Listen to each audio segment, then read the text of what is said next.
and welcome to the Smashi Business Show. I am Farah Bashir, and joining me, Richard Fitzgerald, Monday, the 10th of June. Which is very exciting, honestly. I'm very excited for the Eid holiday. I'm very excited for the week's work, but here we go. What do we talk about today?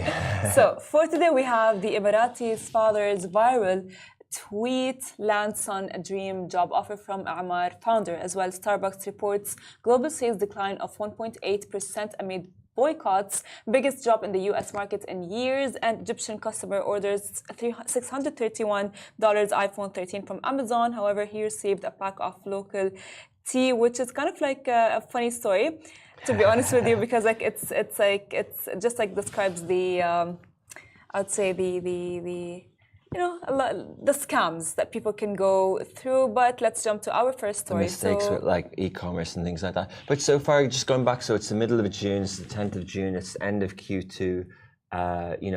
Do you think that sort of people, even business people, are thinking of the summer? Do you think that next week there's a big advertising festival in Cannes and people will go there? So a lot of people do take time off over the summer, business people, but they also use it to build. Like a lot of startup founders are sort of doubling down in engineering. There's not as many events, there's not as many as customers and things like that. Do you think that the mindset shifts as well for entrepreneurs?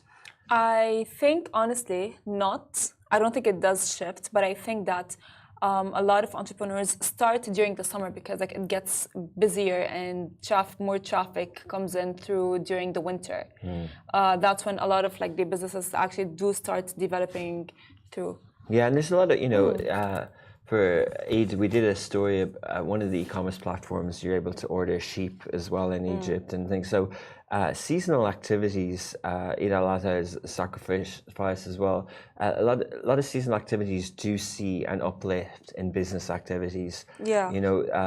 For celebrations, for ordering, and for tourism. We know the airports are going to be very busy next week, and a lot of tourist industry. But of course, the UAE and the Gulf region is particularly hot, but it doesn't mean that the wider Arab region won't have an uplift in tourism this summer.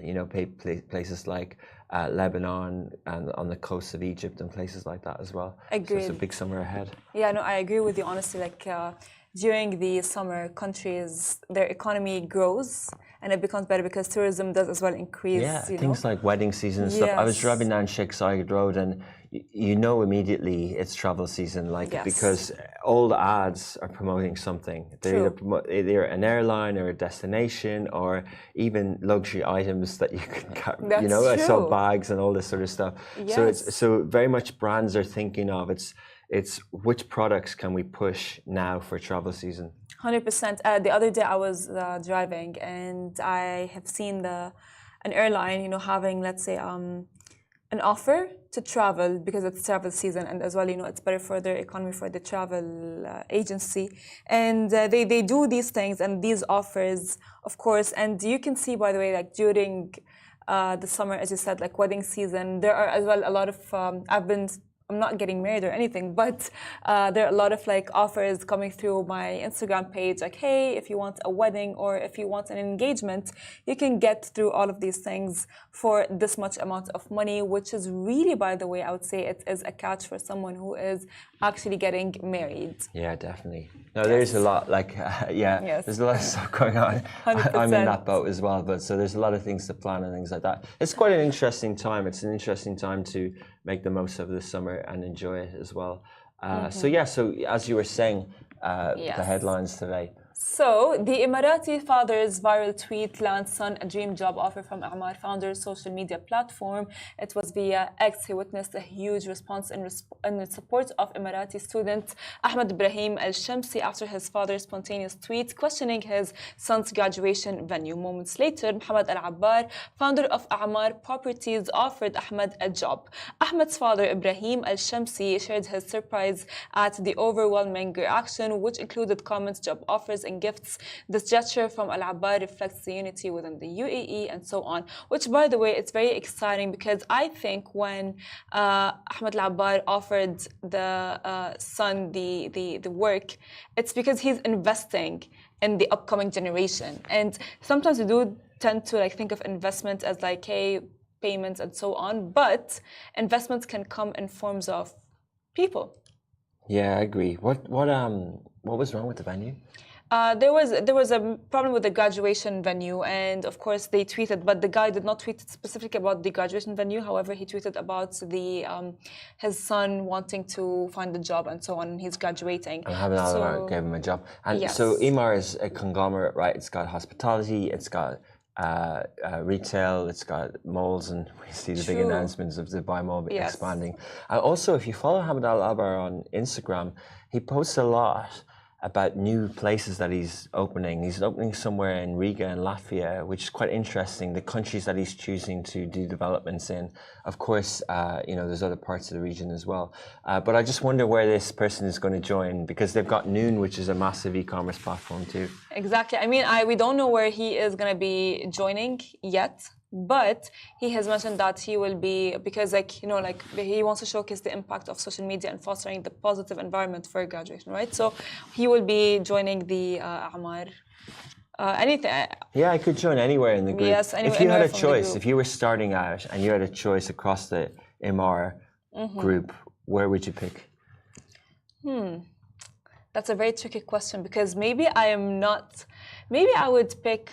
The social media departments, like you would work on his comms team, so you could kind of do content for them, as opposed to being an e-commerce executive at Noon or a real estate salesperson. I wouldn't say real estate. Okay. No, that's I don't think. I think I'd fail miserably at that.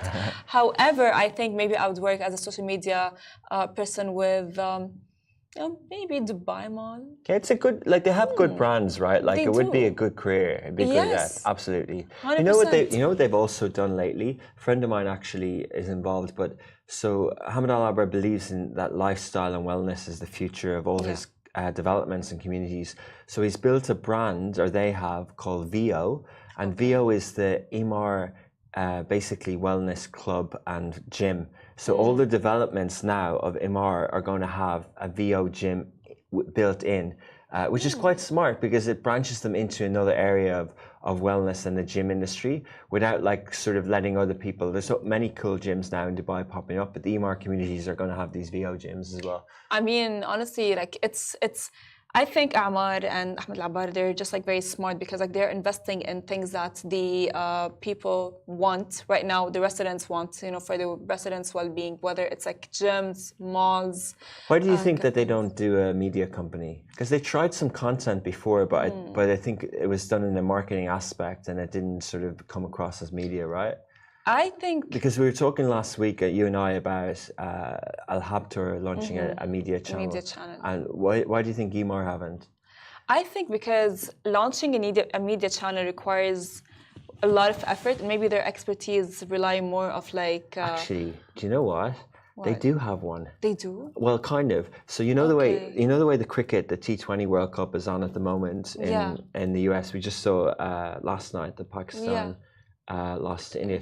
But so basically, Noon have the rights for cricket streaming as a streaming service, the same way that Amazon Prime do streaming as well. So Noon, we don't know how active it is, but Noon have tapped into that, just like Reliance and Jio in India are doing streaming as well. So it's interesting that Noon have sort of done that as well and tapped into cricket. Not necessarily a media company, they buy the rights, but they have a streaming service. I don't know, you obviously haven't used it, neither have I, but it is interesting that when you have a huge conglomerate, imagine you get a job with Emaar and you go, hey, I'm going to work in the streaming division of Noon, That would be very cool. Actually, not only Noon was streaming it as well. I was watching a movie with my family this weekend, and Roxy as well is streaming the game, which is very cool, I would say. However, I don't know, honestly. Maybe their media would be not different from the media that I would want to. But it does go to show, you mentioned Roxy there, that's another chain under a different developer. Yes. And of course, Emaar have their own cinema brand, Real Cinemas. Yeah. So as soon as you unpack these conglomerates, it's not just, hey, I'm working for the address downtown or whatever, or Dubai Mall. You kind of go, they have Noon, they have cricket streaming, they have cinemas, and you kind of go, I could really, you could really learn a lot under that. I was listening to a podcast last week, Malik Fuad, she does a podcast called What I Did Next, and she interviewed a guy called Mohammed Al Fayed, similar, I think, to the famous Egyptian who owned Harrods. Similar name. Anyway, this guy was in the US, and his first job was under Macy's conglomerate, and Macy's owned lots of different things. So he said it was an amazing entry into the retail world, and he came into this region to Altair, and he eventually set up Digital Altair, and out of that ecosystem grew a few websites for their brands, and one of the websites was Unas. So if you think about it, right, like the reason he was so good at retail and so good at all this stuff is because he joined a huge group that he could learn everything across the way, you know. So it's fascinating. I mean, it is. But let me ask the question that you asked me to you. If you would work at Emaar, where would you want to work? Social media department. I mean, yeah, totally. Like when I was your age and when I was his age, the graduate, like, but that was in 2006. I wanted to work in social media. I wanted to work in digital marketing. So that for me would have been a client side job. Yeah. So, but I would have worked in the social media department. But like as time has evolved, you know, I wanted a job in marketing, but actually my passions are kind of a little bit business now. But you know, sport. I like sport. I get excited about it. But yeah, like I would be pitching him to take this media thing further and to do it in a new media way. Like if he, you know, like we were talking last week, Farah, that a lot of the money in the region goes to the tech platforms. In the US, a lot of the advertising of the $6 billion spend, and the reason why Ahmed Al Abar set up Noon is because he wanted something out of this region. He made a joke once that he said if Jeff Bezos of Amazon came to his house for dinner, he'd spike his food.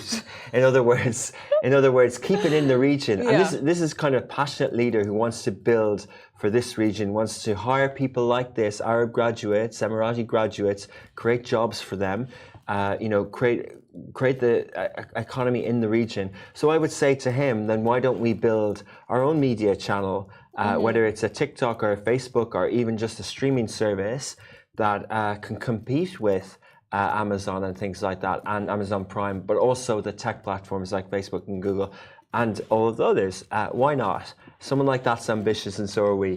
All yes, right. I mean, you never know. Maybe Mohammed Al Abar is listening to us, but it's fine. Maybe he might just like reach out. But let's talk about Starbucks. I think we should tweet him, and we should tweet because he's replying to tweets. So let's put this on Twitter in Arabic. Yeah. He replies to Twitter. So and I can write a very good Arabic tweet to him. There you go. And done deal. Next week's do the signing ceremony right on this show. Smashi Business is now part of the Emaar conglomerate. Okay. Why not? You never know.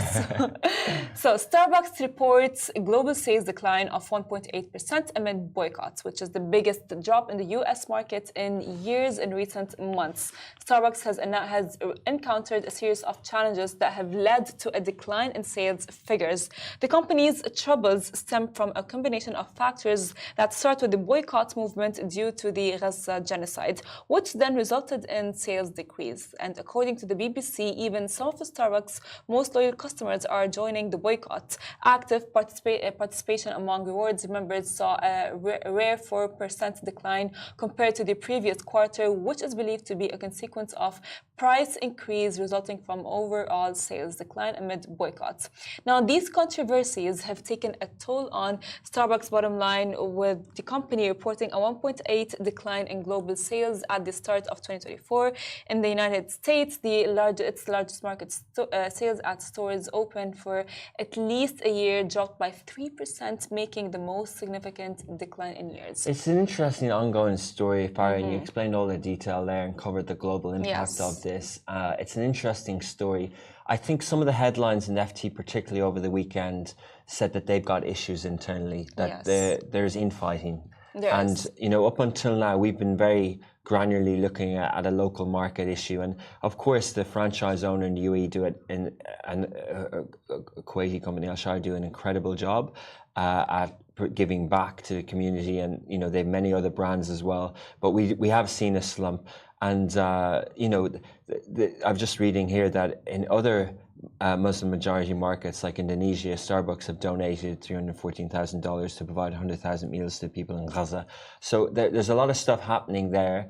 It is impacting sales. We could get the numbers, but 1.8% would be significant this year. And we're seeing it across other sectors as well. But, you know, going back to the last point about homegrown and building for the region, I was in Egypt last week with our team, and I met the CEO of a company called Breadfast. And Breadfast is basically, it's many things, but one of the things it is the Starbucks of Egypt. It started in 2017 just delivering fresh bread to homes, and bread is obviously a big part of breakfast and everything in Egypt. And specifically in Egypt, yeah. Specifically in Egypt and across the region, but it's very important to have fresh bread in the morning. That is true. So they invented the really impressive group of founders. I met with Mustafa, the CEO, but there's 3 of them. And in 2017, they got fresh bread delivery. So they mastered the last mile logistics. And then they launched their own brand and groceries, and they grew out of it. But they're still called Breadfast, but they're groceries. So think of like El Grocer or Instashop, they're that. But also think of coffee, right? They have 17 stores in Egypt with their own label coffee and their own roastery and their own beans called Breadfast. They have their own... And that'll grow to 50 stores by the end of the year. A few months ago, they launched in Saudi with bread only.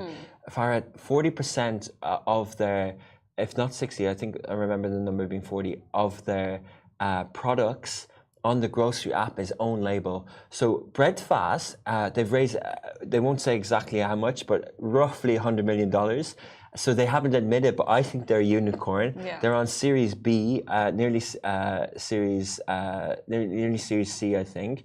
And so they're nearly unicorn. And people are kind of thinking like the future of Starbucks in this region and the future of these things.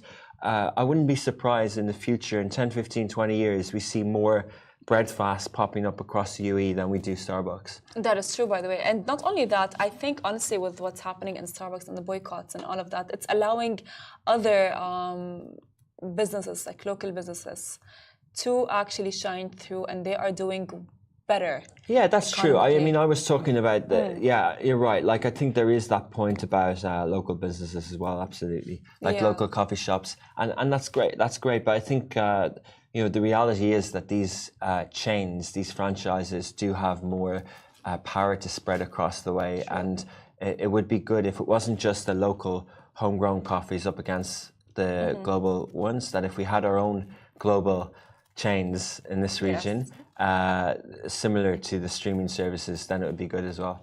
100%, you know, however, of course, like I've been with Starbucks ever since the genocide has begun, and the boycotts have actually initially, you know, began as well.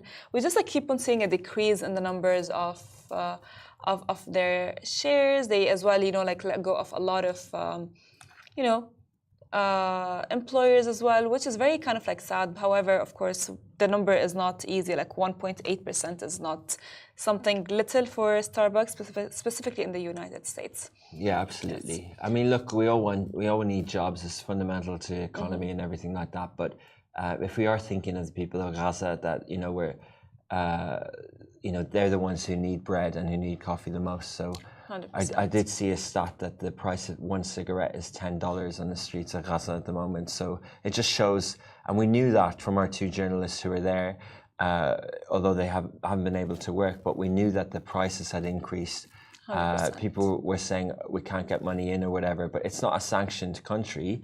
It's just hard to transmit cash. But basically, there is need for money in Gaza. They do need to pay for things, and just, you know, the principles of economics, scarcity means when something's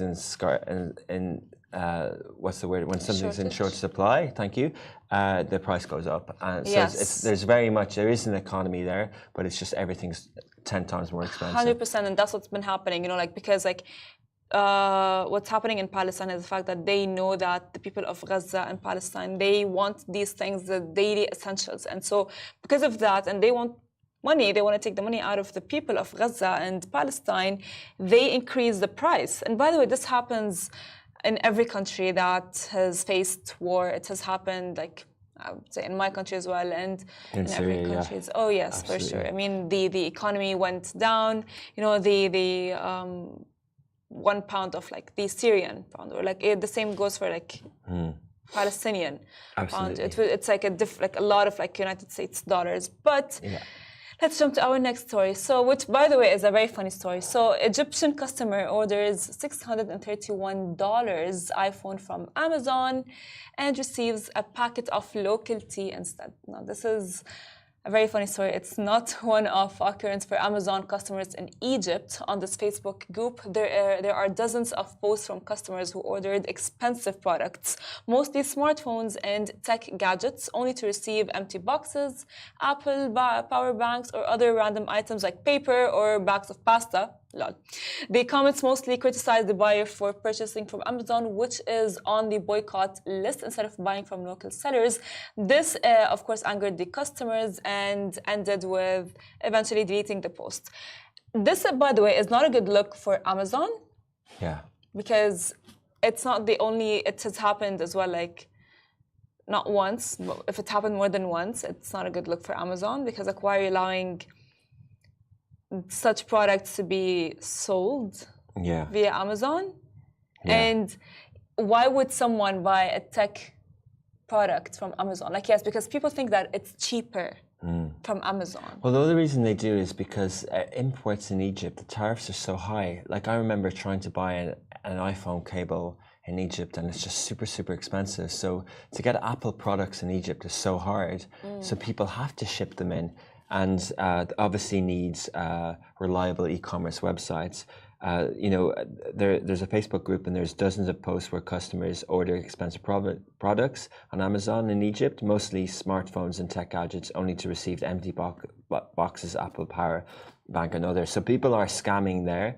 It's not a good look for Amazon, but it just reflects the, you know, again, going back to the point, we need cross-border trade. We need low tariffs. We need... this is what these are how economies are built. The fiscal policies of the government. You can't be taxing everything that comes in and out, because you know, you need investment. You need basically trade, because if you have trade, you can have better economics and better economies. 100%. So you know, there should be local suppliers. We should have an Apple store or an equivalent to Apple in Egypt. And people shouldn't have to go and buy online and like get scammed out of it. This is super frustrating, though. I can imagine when people, their hard-earned money and the currency's been devaluated many times to try and buy this product, and then what can you do? Who's going to help you when the box shows up with a bag of tea?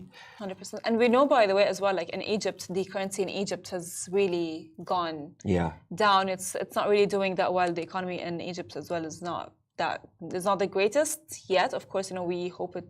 Just like everything, like the currency in all of the countries are just like, you know, back to normal. But sadly, this is the situation. And this brings us to the end of our show. Thank you, Richard, for joining me. Thank you, Farah.